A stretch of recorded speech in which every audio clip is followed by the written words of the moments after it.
রান্না বিষয়টাকে আমি খুব একটা বেশি কমপ্লিকেটেড করতে পছন্দ করি না। যে কোনো রান্না কিভাবে খুব সহজে আর মজা করে রান্না করে ফেলা যায়, আমি সেই ওয়েটাই খুঁজে বের করার চেষ্টা করি। আমি বাইরে খেতে খুব বেশি পছন্দ করি না, আর আমাদের এখানে তেমন ভালো কোনো রেস্টুরেন্টও নেই।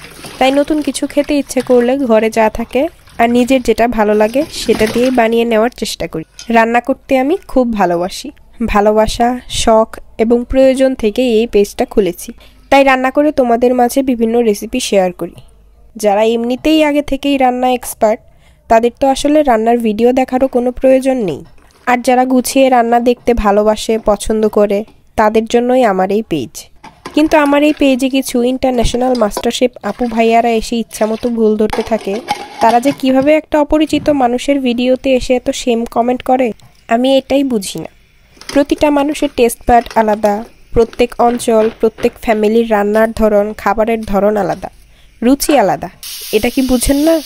না হলে তো বাইরের দেশের মানুষও ঝাল ঝাল শুটকি ভর্তা করে গামলায় ভাত মেখে খেত। তারা কেন লবণ ছাড়া সিদ্ধ সবজি খায়? আপনি যখন রেস্টুরেন্টে যাবেন তখন তারা একটা উপায়েই রান্না করে, সেটা নিয়ে তখন কিছু বলার ওয়ে থাকে না। তবে যখন একটা আইটেম আপনি নিজের বাড়িতে বানাবেন, তখন নিজের পছন্দ মতো মশলায় সেটাকে রান্না করার চেষ্টা করবেন। এখানে আসলে ভুল ধরার মতো কিছু আছে বলে আমি মনে করি না। একটা নর্মাল মাছের ভর্তায় যদি পেঁয়াজ রসুন দিয়ে খেতে ভালো লাগে, তাহলে সেটা সেভাবেই খাবে। কিন্তু আমার যদি রসুন ছাড়া খেতে ভালো লাগে, পেঁয়াজ আর আদা কুচি দিয়ে খাই, তাহলে তো সেখানে দোষের কিছুই নেই। আমাদের সমাজে আসলে নেগেটিভিটিটা এত বাজেভাবে ঢুকে গিয়েছে যে একটা সিম্পল কিছু দেখলেই সেটাকে আর পজিটিভলি সহ্যই হয় না। আমরা কোনো কিছুই সহজভাবে নিতে পারি না, সব কিছুকেই একটা বাধা ধরা নিয়মের মাঝে ফেলে কমপ্লিকেটেড করে ফেলি। এতে যে আমাদের নিজেদের জীবনটাই কঠিন হয়ে যাচ্ছে, এটা বুঝি না। যারা এমন করেন তারা একবার অবসর সময়ে আয়নার দিকে তাকিয়ে নিজেকে প্রশ্ন করে দেখবেন তো, আপনি কেন এমন করছেন? আপনি ঠিক কী বিষয় নিয়ে মানসিক অশান্তিতে ভুগছেন? কেন অন্য একটা মানুষের সাধারণ ভালো থাকা দেখেও আপনি সেটা সহ্য করতে পারছেন না? কেন আপনার লাইফের ফ্রাস্ট্রেশনগুলো অন্য একটা মানুষের কমেন্ট অপশনে গিয়ে ঝেড়ে ফেলেন?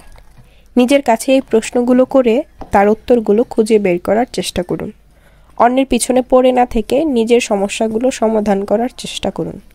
চেষ্টা করুন সাধারণকে সাধারণভাবে বোঝার। এতে করে আপনার সাথে আপনার পরিবারেরও মঙ্গল হবে। যাই হোক, অনেক কথাই বলে ফেললাম। আমি আসলে এগুলো বলতে চাই না, আবার না বলেও পারি না। যদিও 1000টা ভালো কমেন্টের ভিতরে 5-10টা খারাপ কমেন্ট একদমই তুচ্ছ, তবুও আমার খুব খারাপ লাগে।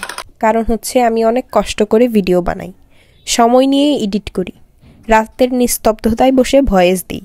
এত পরিশ্রমের কাজের মধ্যে এসে যখন মানুষ আবল তাবল বলে যায়, তখন আমার মেজাজ ঠিক থাকে না। তবুও খুব ঠান্ডা মাথায় বলে তাদেরকে বুঝিয়ে দিলাম। আশা করছি বুঝতে পারবেন।